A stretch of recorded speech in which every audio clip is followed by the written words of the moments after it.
a little bit of an introduction to why we are having this event, why I got so interested in the film you're about to see and the person who made it, why when I spoke with Nancy Davenport, she got equally excited about the prospects of being able to share this film and filmmaker with the campus.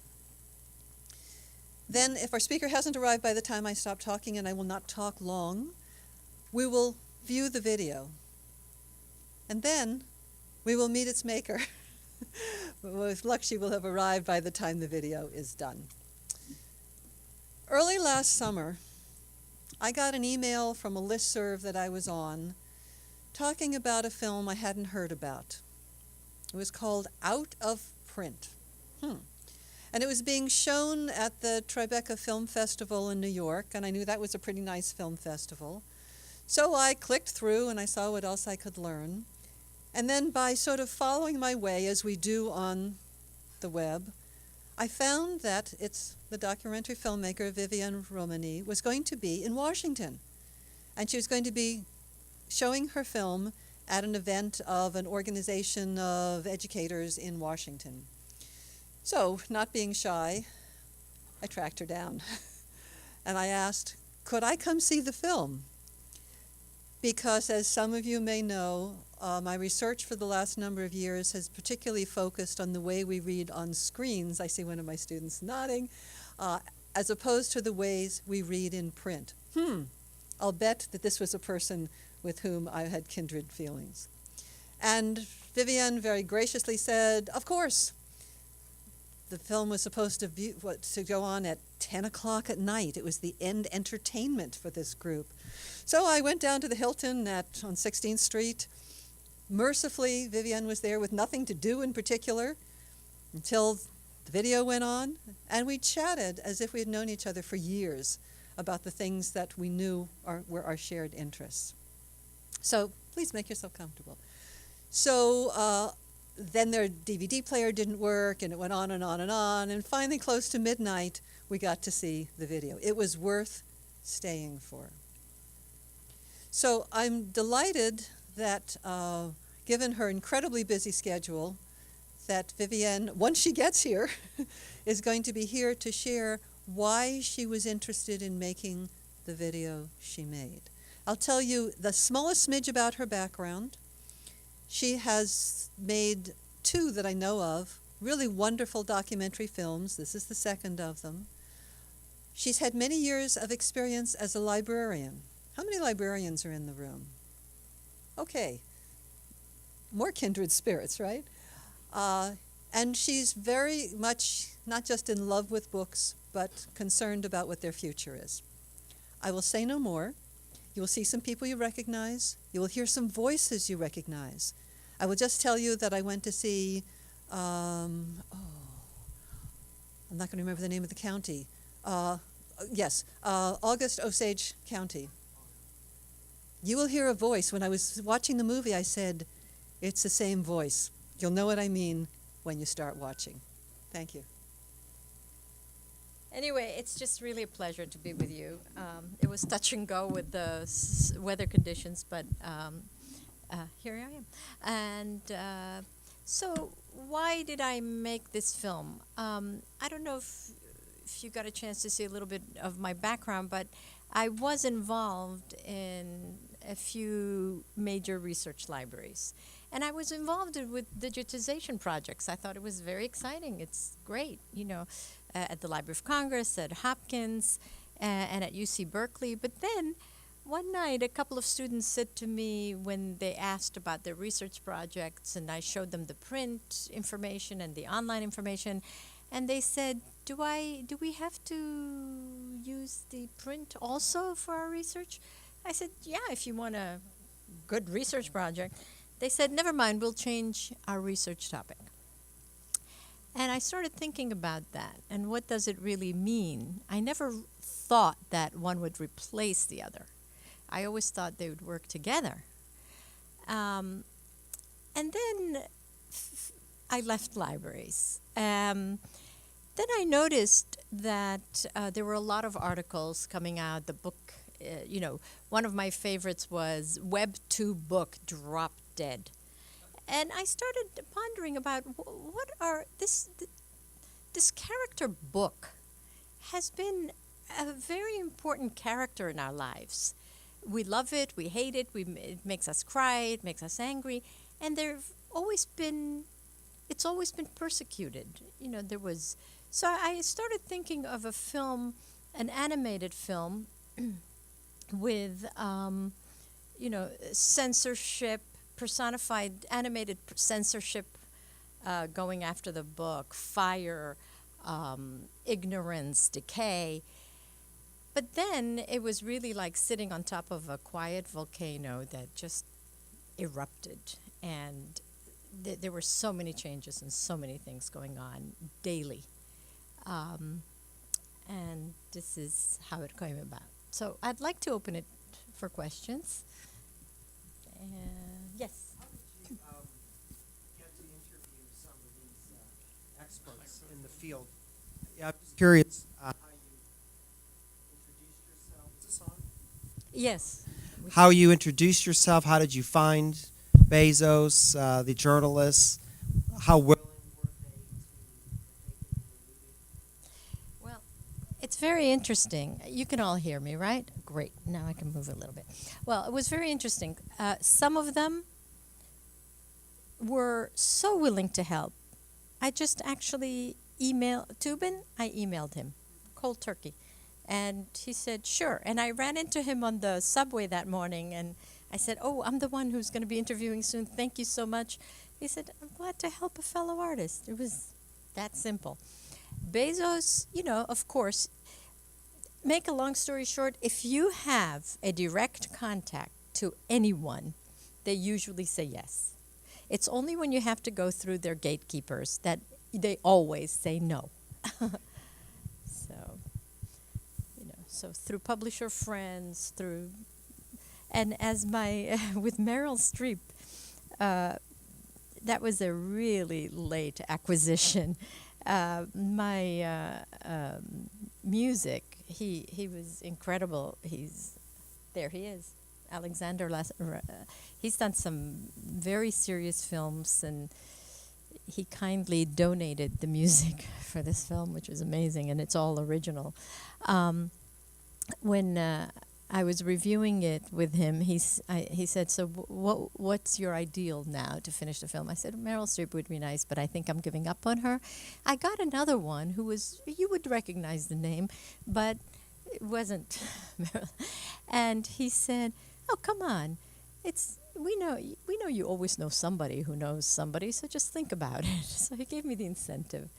And periodically, you really need incentive to do any part of this type of project. Somebody, yes?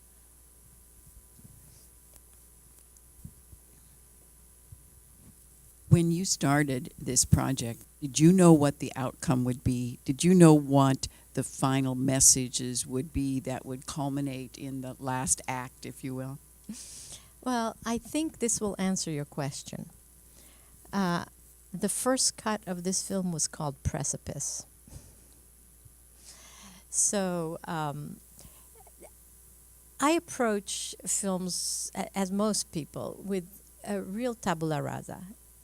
And actually one of the difficulties with this one is every few minutes I'd say to myself, you were born holding these gadgets. Now what? And the other side, I have a husband in the house who's walking around muttering, it's the end of civilization. It's just the end of civilization. And I'd ask questions. Well, didn't you just look for directions? Oh, well, it's good for that. Okay. Didn't you just download a couple of books? Only because I'm traveling. Okay. So slowly we came. So it evolved, and I evolved, and he evolved. So, yeah, it has to change at least 3 or 4 times before you've got a film. Yeah. I have a question for you, but I'd be very curious to hear from audience members as well. An education question that grows out of your work. I am here out of the trenches of 12 years of being a high school English teacher, literature teacher. So I lived through the decline of students being able to read long books, changing to short books, the decline of teenagers being able to concentrate in any sustained way, the radical growth of essay mills and spark notes. My highly intelligent daughter got into an excellent university. I think she read one book by Willa Cather in high school, and that was it. And my own research, which tells me in any case only 7% today graduate or English majors anyway. So this brings up to me the question,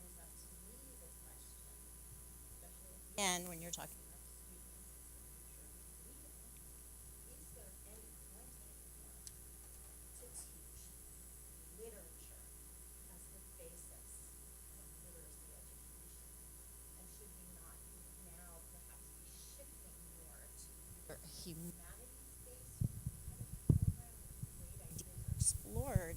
But I guess what I'm really thinking and asking myself all the time, is literature no longer the stage upon which we should be developing critical thinking and literacy skills in our adolescence, because it has lost its power and cultural relevance? And I tangle with it constantly. Would love to hear those of you in the field who might have some thoughts about that. Does the field want to go first?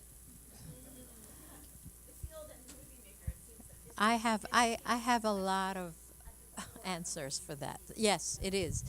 So, but would you?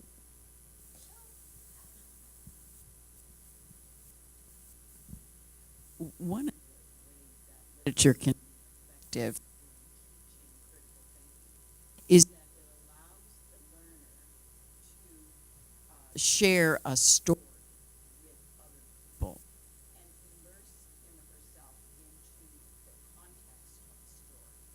And then together, the teacher, learners can pick it apart, analyze it, apply it to their lives, think about it in different ways.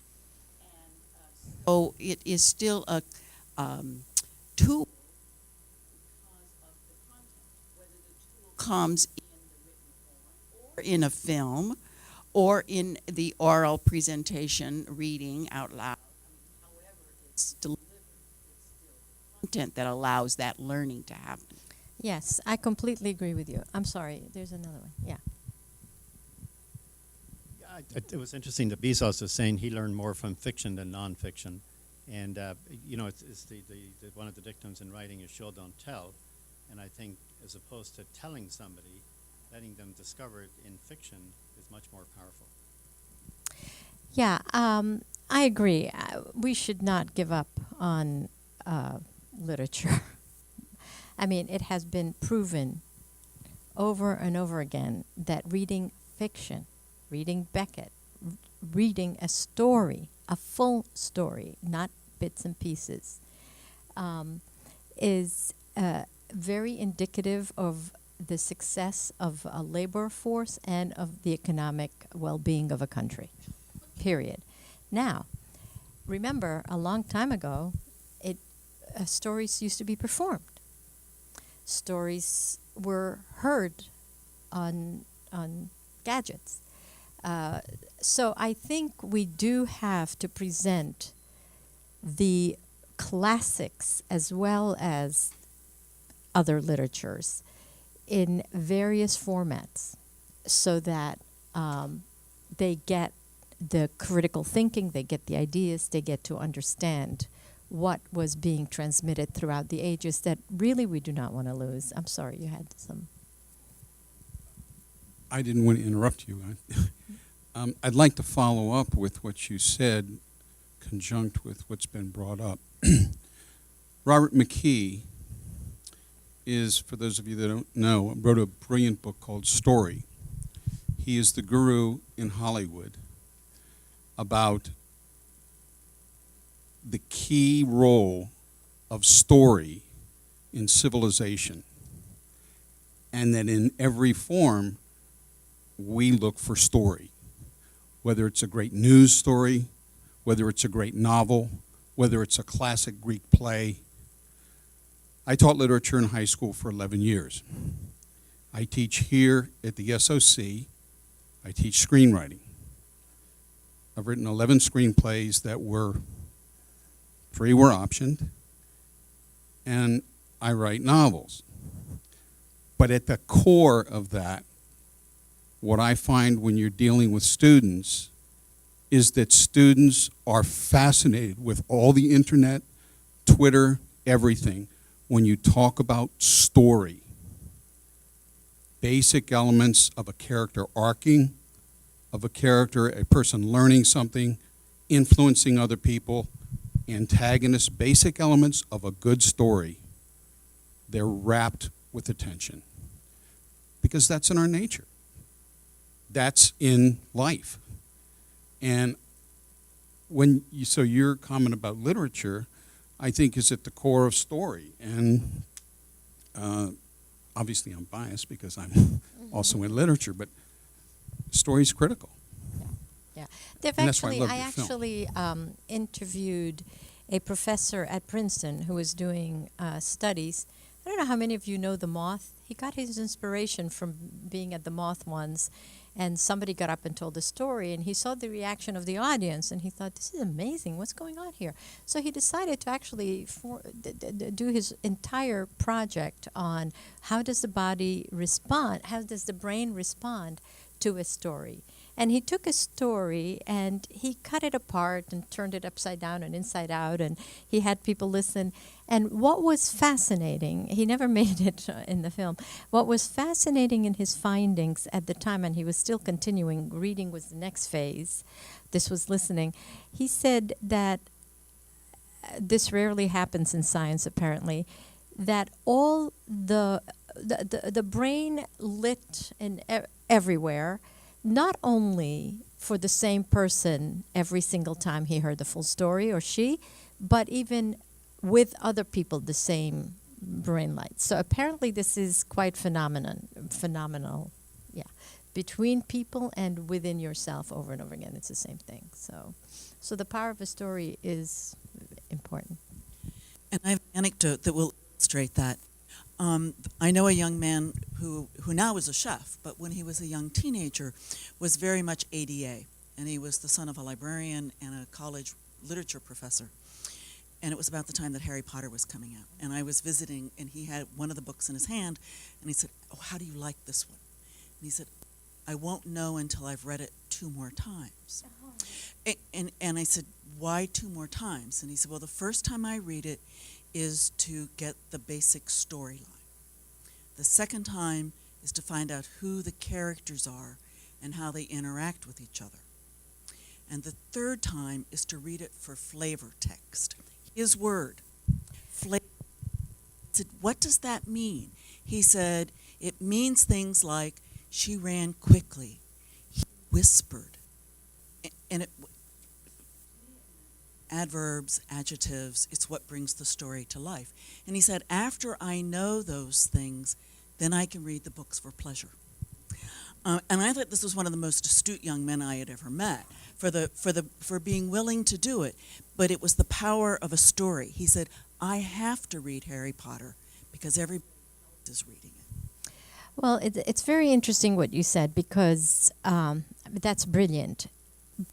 But with all this transitional times that we're going through, I'm actually less concerned about the very smart kids. It doesn't matter if they have gadgets 24/7. They know when to stop themselves. They know the very, very, very top.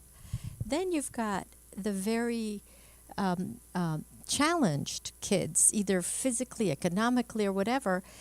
The computer, the internet can give them so much information that they could never have. That's why I put that Indian project there. It's amazing what they could learn. You know, they stumble into math, geography, I mean, everything. It's fantastic. It's everyone in between those two ends that really concern me. And I've seen it firsthand over and over again. I'm completely for the advantages that this tool gives us. There are tremendous disadvantages, but we're in it. There's nothing we can do. it always surprises me that we're such obedient consumers. Even when kids tell me I'd rather read a book, the schools, the libraries, the publishers, more and more are going into just digital. But unfortunately, it's always come down on parents and teachers. I think now it's even tougher on parents and teachers. And it's very difficult on parents because parents themselves, and I was caught doing that the other day. It's like, oh, I'm sorry. What did you say? You know, and how can we ask them not to do that when we are really so involved? You know, we can't put it down.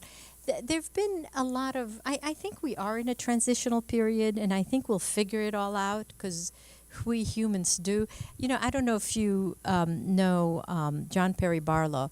He was a lyricist for the Grateful Dead, and he put it very well. He said a friend of his accused him of being a pronoid. What is a pronoid? Is someone who has a pathological belief that the universe is on our behalf. And I actually believe that we will figure it out because we have a need to survive and to figure it out. But I think, and different parents are trying different things. Like when you walk into the house, there's a bowl, you just put your gadgets in the bowl and you don't see them again until a certain hour in the evening when everything is done, and only for half an hour. I think these kinds of limitations are very important for something like this. And I've seen it firsthand. I've seen parents, very devoted parents, who initially said, no, my kid is fine. They can do, they know how to limit themselves and all that. And then eventually, when I visited again, there were complete limitations. And I said, what happened from last time? They said, we've noticed that their schoolwork went down, their grades went down, and they didn't get along as well with each other. And now now the limit is that computers and gadgets and games and all that, welcome to use them on the weekends, on holidays, but that's it. Suggest a tale of three perspectives, which you beautifully illustrated in your film. One is the perspective of Scott Turow that says, if you want people to write, you have to make it possible for them to eat.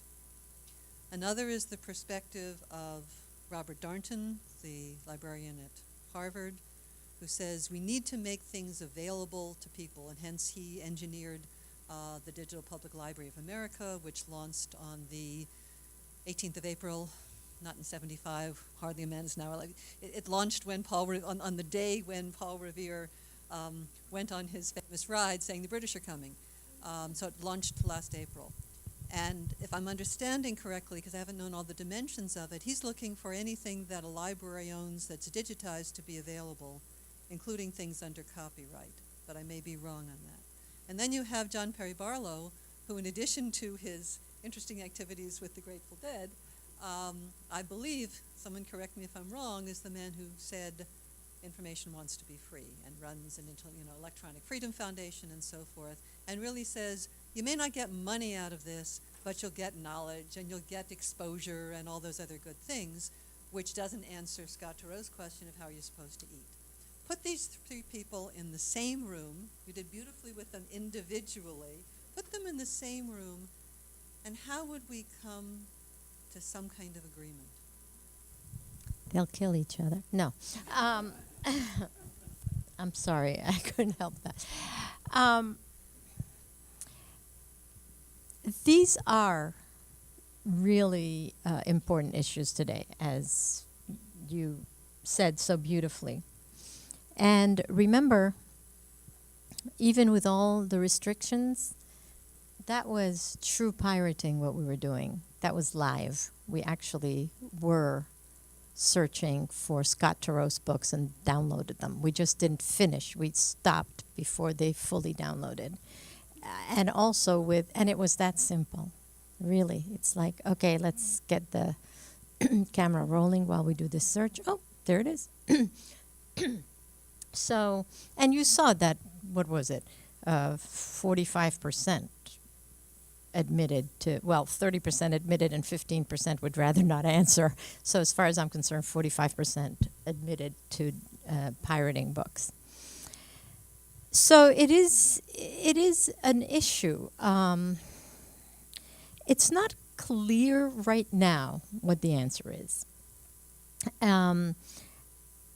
There's been talk about a subscription model for books.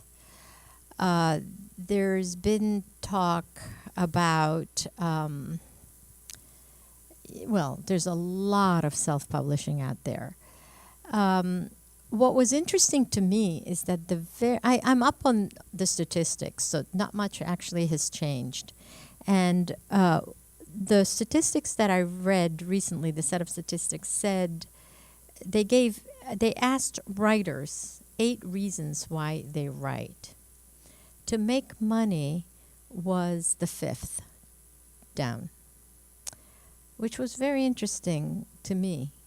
So why are writers writing? Now, when I talk to writers independently, they are concerned.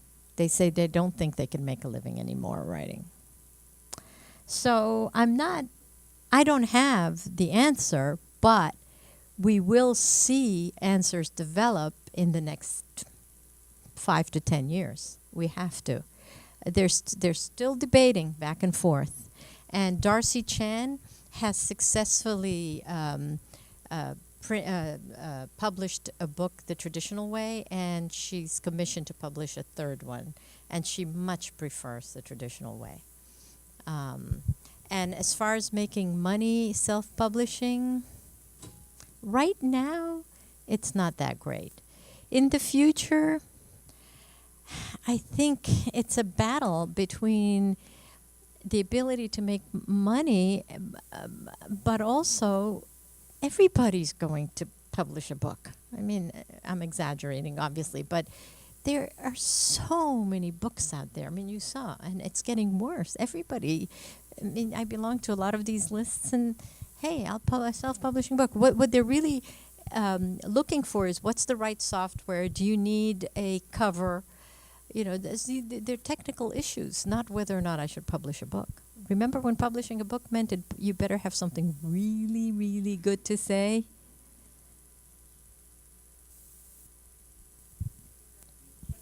And I know you were on for a while. Thank you.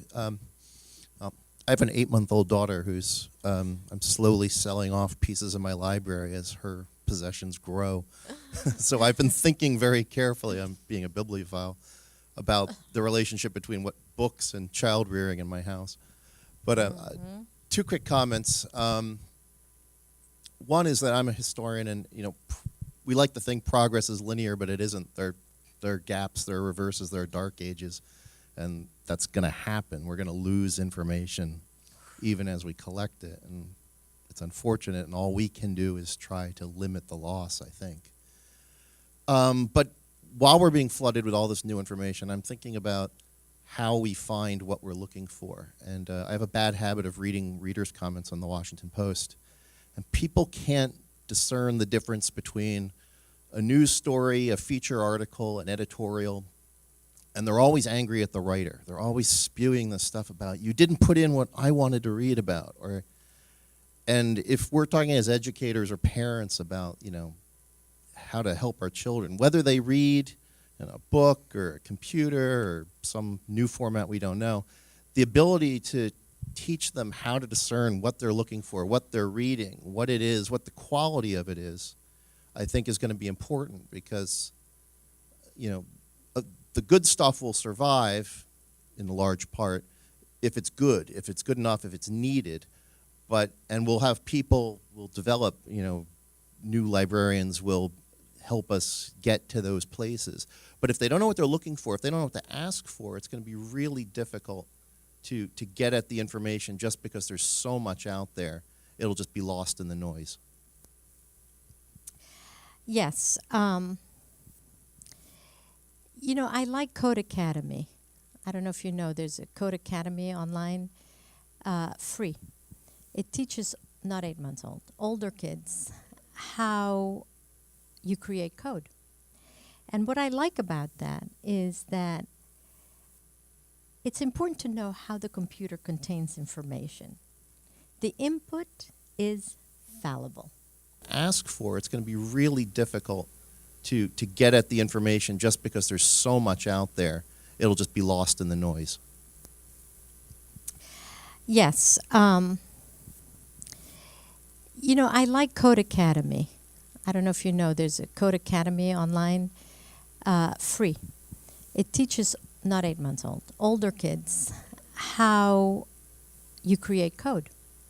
And what I like about that is that it's important to know how the computer contains information. The input is fallible. And that is a lesson that we teachers and parents have to teach their children from the get-go.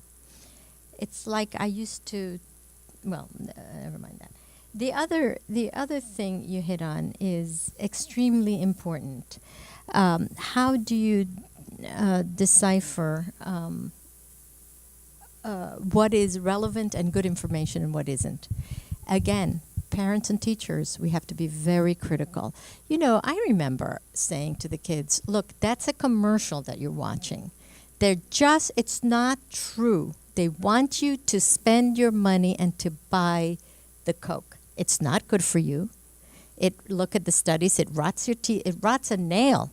So that's the so it's just to make, do you want to spend your money on something like that? Then they won. They got you. So I think we have to be even more vigilant about that. We have to tell them what's good information, what isn't.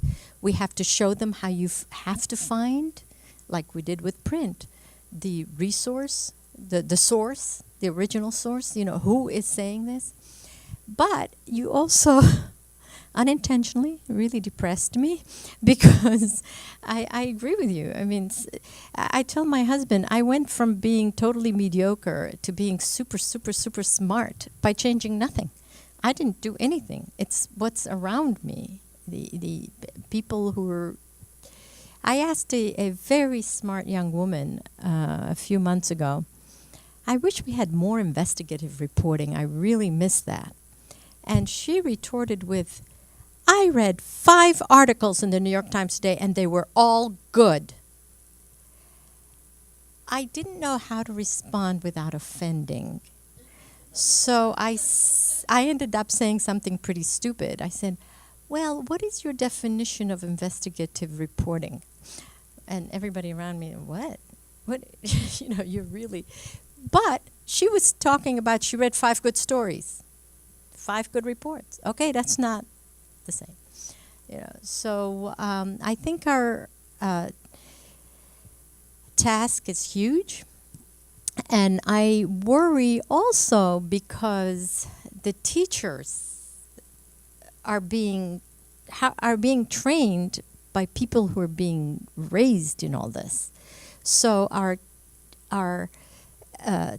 teacher colleges have to be even more aware of what's going on and how to teach the teachers.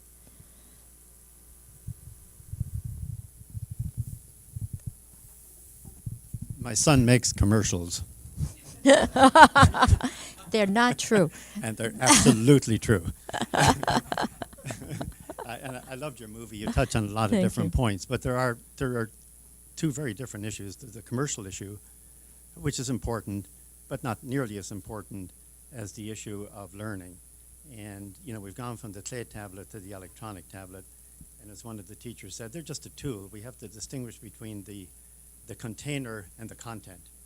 And I happen to have a 15-year-old grandson living with me at the moment, and it is shocking for me to understand, or to try to understand, how he thinks and what he does when he comes home and what they're doing at school. It is so different, and not necessarily worse, maybe a lot better than when I was in school, for sure. And they have access to so much information. I mean, before Gutenberg, you didn't have much information. He opened it up, and now we're opening it up even more. And so I think it seems to me that the challenge is to understand how to use these new tools effectively. And the thing that will keep the book going is the fact that it doesn't need a power source or a playback device. Um, I think it's great what your grandson is doing, and it's true. There are some things that are they're learning. They know a lot more than we do. They also know how to edit a film. I mean, in seconds, things that takes us a long time and a lot of money. They don't always know how to tell a good story when they're editing. But yeah, I think the biggest challenge is to navigate with dexterity moving from print to digital. It's here. But we have to be very knowledgeable and we have to be very involved, at least until we get it all right. And we will change. We have changed. In fact, that's what fascinated me about making the film. It's amazing how quickly our entire society has changed, the entire American landscape, and now international. And we have changed. The way we read, the way we do things.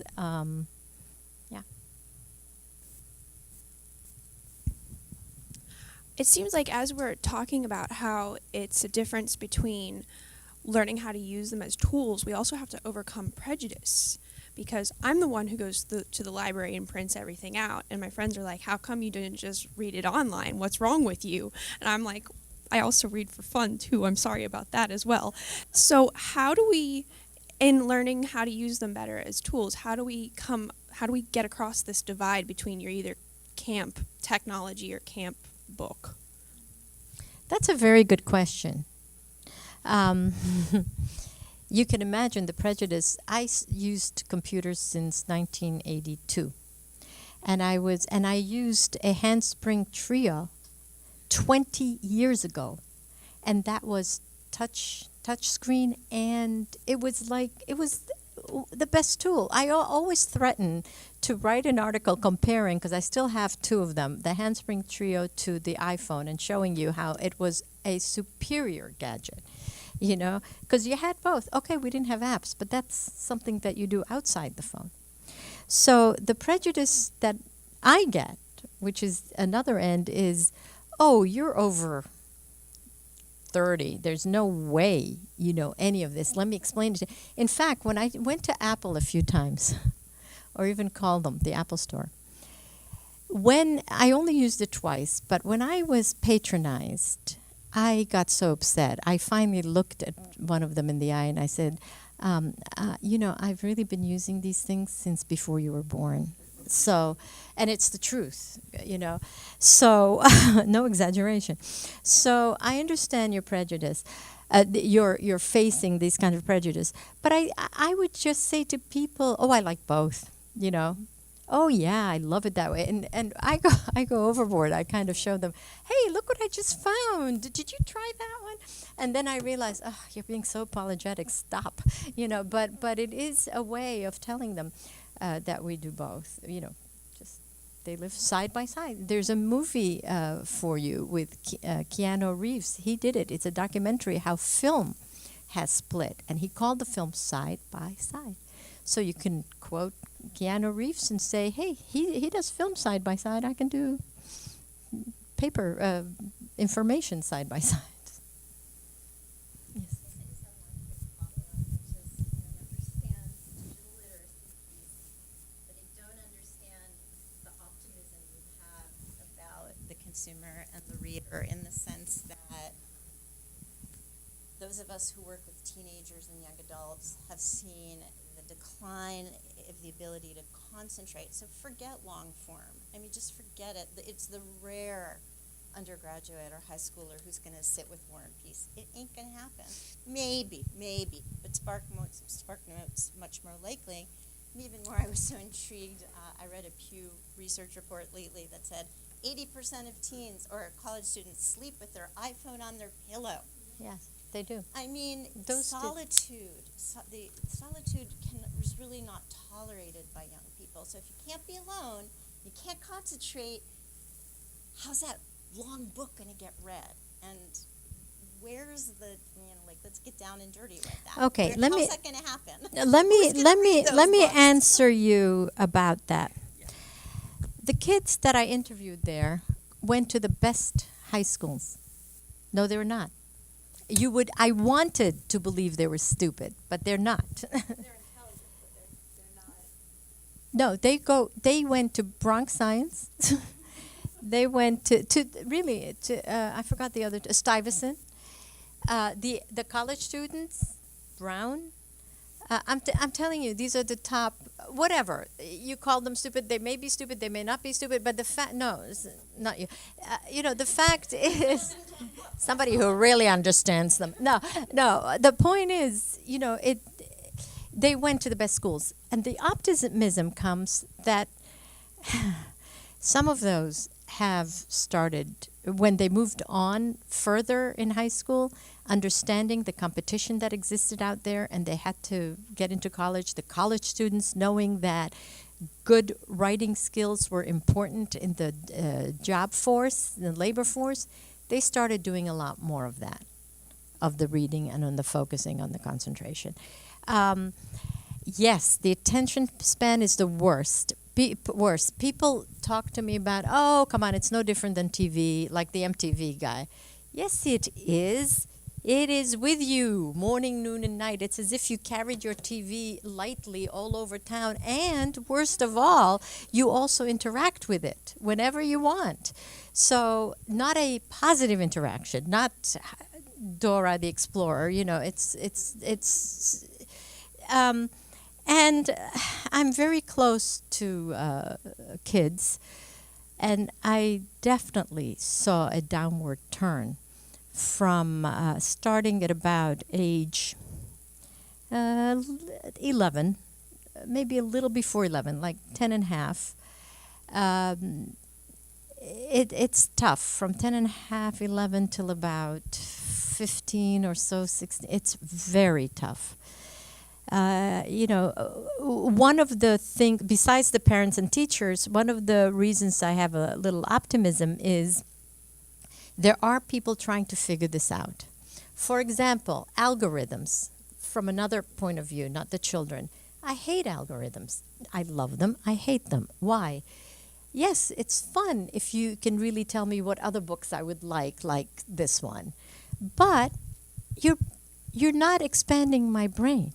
You're making me just go into, what I like to think. What happened to challenging me, to finding different points of view that I don't want to read because it's different,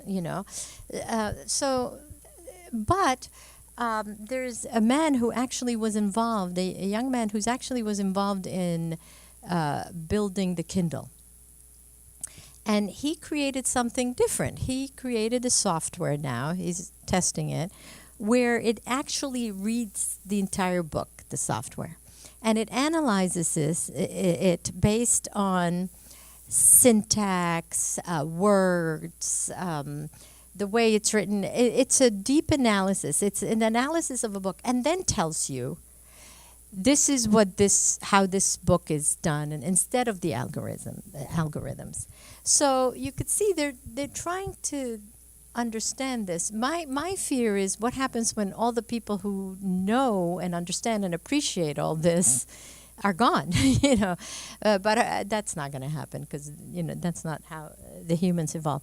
Now, saying that it's only a tool, and, I still believe it and I insist on it, I was on a southern tour, and one of the people in the audience who actually owns a small bookstore, he said, it is the tool.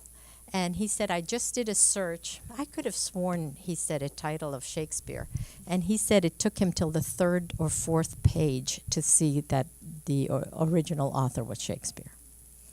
And we know that our kids do not wait for the second and third page. If it's not on the first page, it just doesn't exist. So that was a bit frightening. I tested it with other titles after that because I didn't remember the title he picked, and I didn't find that to be, but it's plausible. Let me just add one more small ray of hope, and you will, because you have read about it.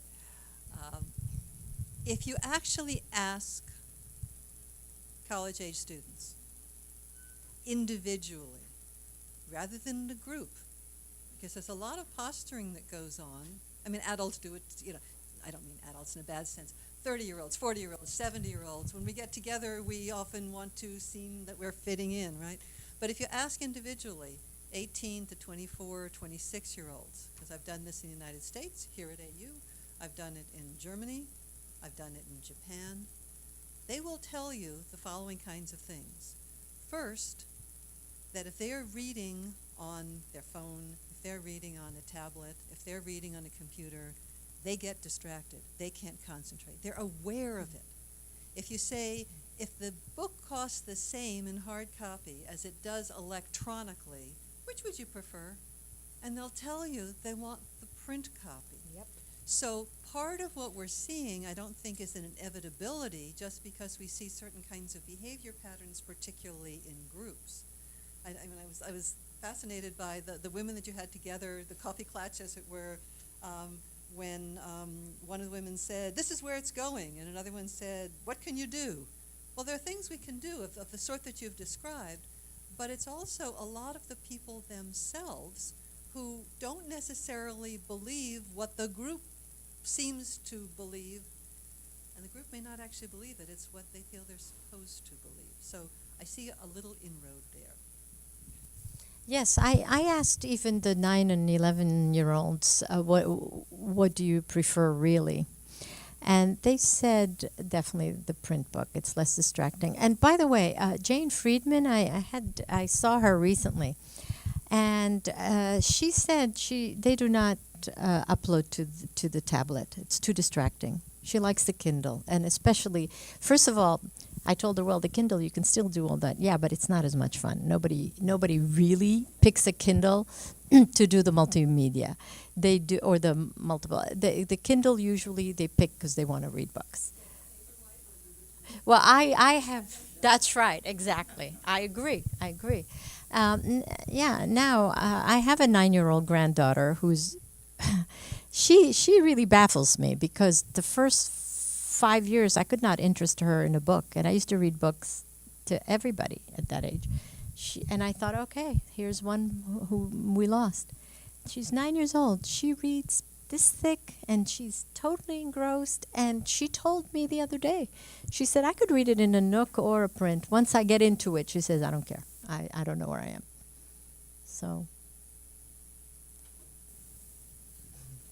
yes. I don't know. Sure. First, I want to mention, I thought your film was wonderful. Thank you. It brought up some really very catalytic ideas to think about. Amazon has really become very powerful. And what really resonated in the one comment, somebody said that they're ruthless. And they've gone after Barnes & Noble, and they blocked Barnes & Noble from having their books, and they have all these imprints now. Can you comment because you've done obviously a lot of research and you've talked to a lot of people. This is a very corporate society that we live in. And all you have to do is look at the Super Bowl, the influence that has.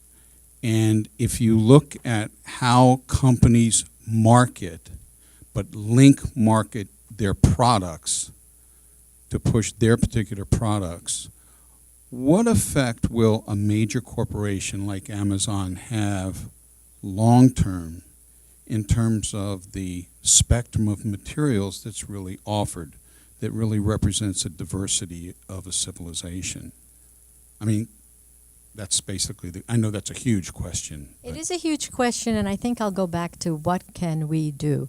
It is amazing to me how quickly we've relinquished our ability to influence society.